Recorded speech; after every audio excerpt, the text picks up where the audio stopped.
ఈరోజు ఆంధ్రజ్యోతిలోని ముఖ్యాంశాలు తెలుసుకుందాం. పండుగ తరువాత పురపోరు. ఈ నెల చివరి వారంలో షెడ్యూల్ విడుదల.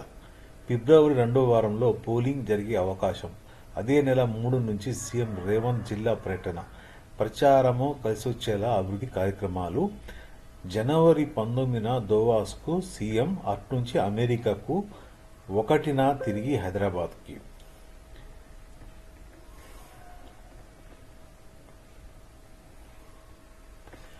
కేసీఆర్ సభకు రావాలి. ఆరోపణలపై మాట్లాడి చిత్తశుద్ధి నిరూపించాలి. లేకుంటే బీఆర్ఎస్ను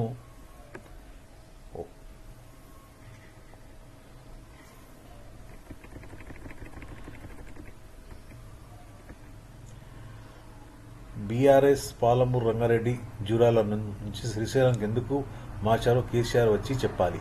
పాలమూరులో ప్యాకేజీలు అమ్ముకున్న హరీష్ రావు, ఆయన వల్లే ఈ ప్రాజెక్టులు ఇబ్బందులు పడింది. కేసీఆర్, హరీష్ పిల్లకాకులు నాన్న నీడలో పెరిగారు. కేసీఆర్ పిలిచినా ఇక బీఆర్ఎస్కి వెళ్ళను. 5 నా మండలిలో రాజీనామా కారణాలు చెప్తా, కవిత గారు చెప్తున్నారు. ఇక కడుపులో విషయం. బీఆర్ఎస్ నాయకుల కళ్ళలో కడుపులో విషం. మూసి కాలుష్యం కంటే ప్రమాదకరం.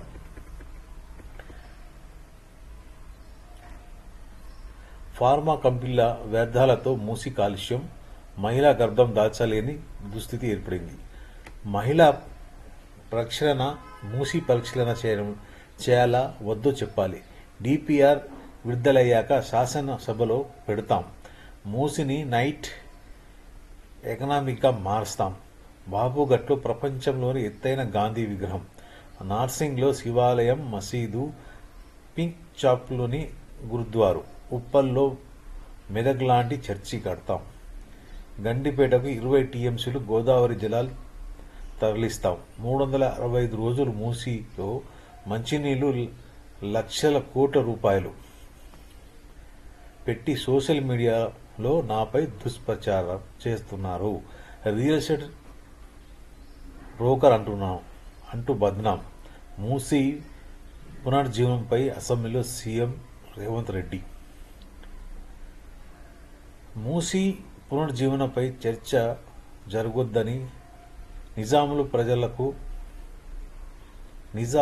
ప్రజలకు తెలియజేయాలన్నది వారి ఉద్దేశం. వారి కడుపులు నిండా విషం. వాళ్ళు కళ్ళలోకి చూడండి. ఆ విషపు కళ్ళలో మొత్తం కాలి బూడిదైనట్టుగా చూస్తున్నారు. అయినా ఈ విషపు చూపులు ప్రజలకు అర్థమవుతాయి. సీఎం రేవంత్ రెడ్డి. రామ్జీని వ్యతిరేకిస్తున్నాం. ఉపాధి హామీ చట్టం స్ఫూర్తిని కేంద్ర ప్రభుత్వం దెబ్బతీస్తుంది. పేదల హక్కులు హరించేలా కొత్త చట్టం. దాంతో రాష్ట్రాలపై ఆర్థిక భారం. అసెంబ్లీలో సీఎం రేవంత్.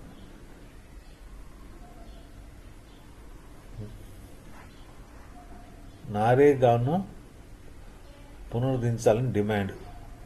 రామ్జీను వ్యతిరేకిస్తూ తీర్మానం. అలా చేసిన తొలి రాష్ట్రం తెలంగాణ. కూలీలను కార్పొరేట్ ధరాదత్తం చేసే కుట్ర. డిప్యూటీ సీఎం భట్టి ధ్వజం. 50 రోజుల్లో పనులు లేవు. 120